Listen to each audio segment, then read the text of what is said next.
Hello boys and girls, ladies and gents, Jamie here for the Game Shed. Today looking at retro games which you can download on the PlayStation Network via a PS3 and an internet connection and possibly a credit card at hand. Today, first off, I will be hitting Twisted Metal, which was a PlayStation 1 game, and this can be downloaded for £3.99. Not sure how much it costs in US dollar, Australian dollar, etc, etc. You'll have to figure that out for yourself. But as the new Twisted Metal has just come out,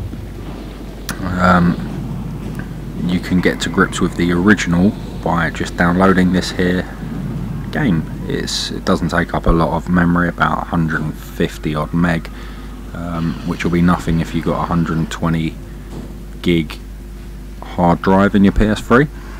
Is it enjoyable? Yeah, it's fairly enjoyable. It's a sort of, I don't know, a driving shooter, mangle your opponent type situation. It's not the best game. It was phenomenal when it was released. It hasn't held the test of time so well. I didn't really enjoy playing it that much for this video. Again, it's on my hard drive. It's funny when your mates around and you fancy a bit of nostalgia on your own. Not so much fun. Would I buy it? Is it worth £3.99? Possibly not £3.99, but it's alright. The challenges get harder and harder throughout. Just, yeah, it's fairly enjoyable. I mean, I didn't really enjoy the latest instalment of Twisted Metal that came out the other month. I don't think the general public did either. If you have a look at how much the price has dropped, you can probably pick up one for a tenner now. So moving swiftly along, and I'll move on to a Sega Mega Drive game, The Revenge of Shinobi. Now this you cannot bypass. It is £3.69. And if you know about the Sega Mega Drive, you're a classic Sega gamer,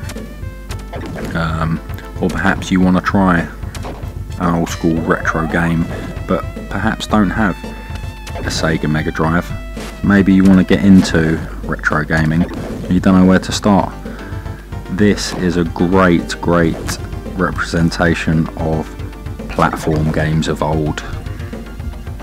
It's got everything. This was what the 16-bit generation was all about. So yeah, if perhaps you're wondering about dabbling into a bit of 16-bit gaming, you can't go wrong. You need to download this at £3.69. You might even have that in your PlayStation wallet, just sitting there as change from buying something a bit more expensive. Go and do it. You'll enjoy it thoroughly. It's a good challenge. It's nicely designed. There's a nice level of skill to it. Yeah, it's all good ninja related fun. It's also a lot cheaper than picking up the original on the Sega Mega Drive. So yeah, go do it. Revenge of Shinobi in your PlayStation store, nice and cheap. And then I move on to a PS1 classic in time for the London Olympics. Here is International Track and Field. I'm just going to enter my name here, TGS, and I'm going to represent my country, which is the United Kingdom. This, just like Track and Field back in the day, is a button basher. Classic fun.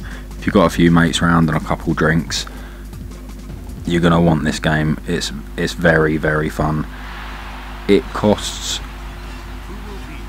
£3.49. There's me on the left. I don't know why I've got a swimming costume on. He's so aerodynamic. It's phenomenal. So check this out. World record is 9.85. Off I go. Pow. Just a matter of tapping two buttons simultaneously. Sorry, in a rhythm. Can't speak. There you go.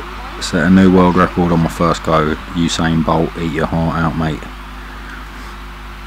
You don't need to be technical with the buttons. It's just mash the hell out of them and have a lot of fun.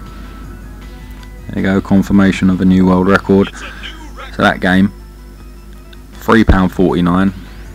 If you don't buy it, if you don't enjoy fun, what more is there to say? It's a great game. If you had a PlayStation 1 back in the day, I'm sure you had this game, and I'm sure you had much fun with it, trying to smash your friends' records. I'll try one more event, just a sort of take on what I just did, the 100 metres, the 110 metre hurdles, which is a case of, again, mashing the buttons, and then at every hurdle pressing an additional button for jump. Now, when I actually recorded this video down, I wasn't sure where the jump button was, and I found it on approximately the 60 metre mark. So watch this for embarrassment.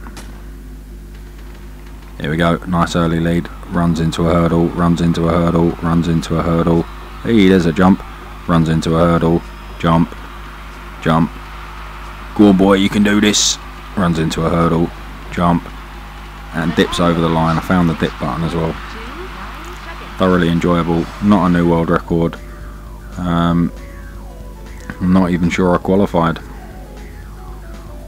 Let's have a look. 16.29. 16 was the qualification time, so I didn't even qualify. Next up, the most infuriating retro gaming music in the world, Alex Kidd in Miracle World. This is a Sega Master System best seller. If you don't know about the Sega Master System, this is the game you need. It's one of the fastest platformers out there, except for Sonic the Hedgehog.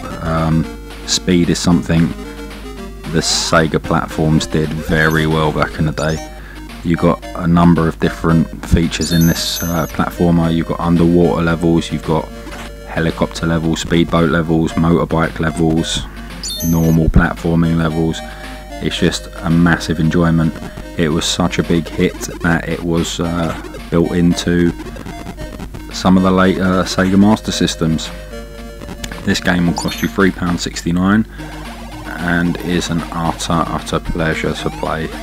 One of still the greatest platforming games of its generation. I don't know why I said still, because that generation won't come around again unless we get a time machine in the form of a DeLorean. Yeah, I'm just spouting rubbish now. Here's the bike level.